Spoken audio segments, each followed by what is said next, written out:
बहुत समय पहले पहाड़ों और घने जंगलों के बीच बसा एक सुंदर गांव था, जिसका नाम सुखपुर था। इस गांव के लोग मेहनती और ईमानदार थे। खेतों में लहलहाती फसलें, चारों ओर बहती शीतल हवा और गांव के बीचों बीच बहने वाली नीलगंगा नदी गांव की सुंदरता को और बढ़ा देती थी।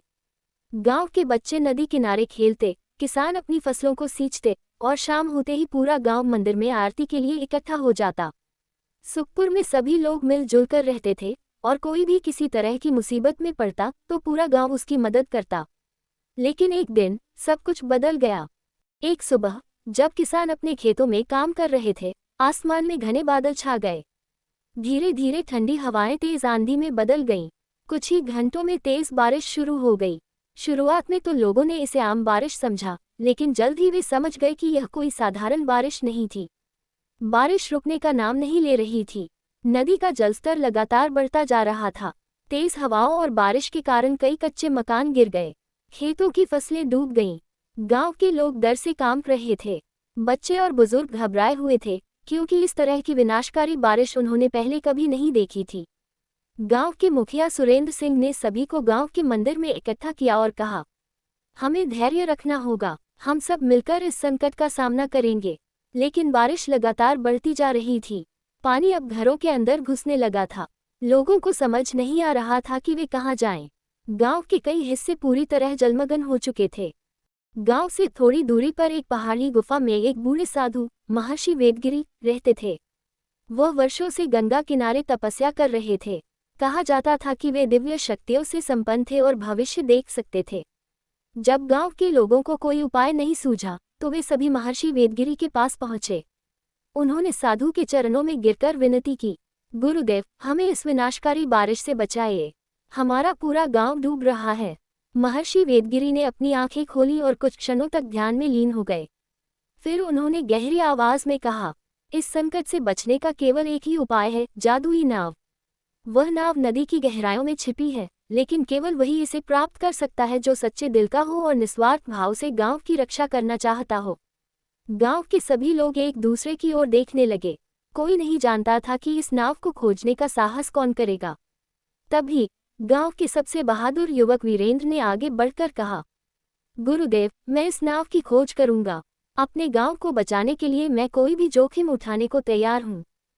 महर्षि वेदगिरी ने वीरेंद्र को आशीर्वाद दिया और कहा, तुम्हें नीलगंगा नदी के सबसे गहरे हिस्से में जाना होगा, जहां एक सुनहरी चट्टान छिपी है।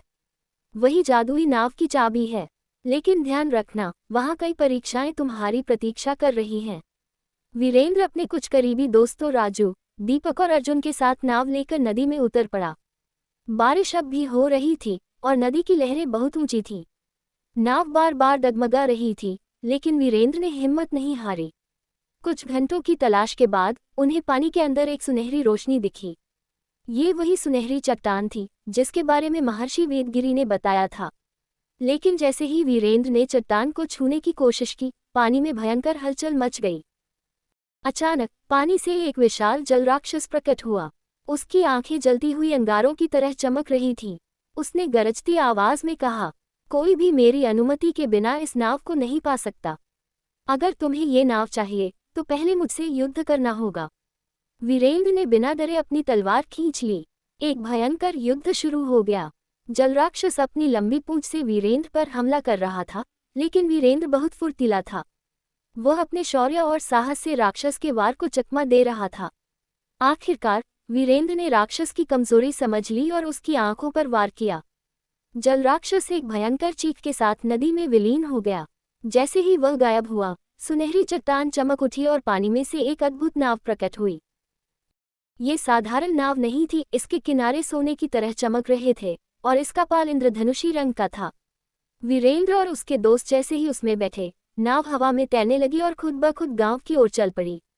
गांव पहुंचते ही नाव ने अपना असली जादू दिखाया।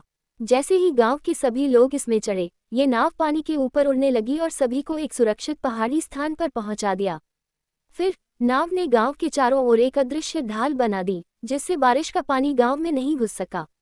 धीरे धीरे बारिश कम होने लगी, बादल छट गए और सूरज निकल आया। गांव फिर से सुरक्षित हो गया।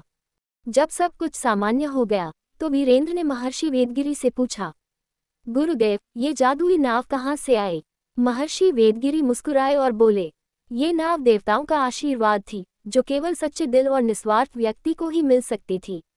तुमने अपने साहस, त्याग और परोपकार से इसे पाने का हकदार साबित किया। इसके बाद जादुई नाव धीरे धीरे गायब हो गई, लेकिन गांव के लोगों ने इसे हमेशा याद रखा।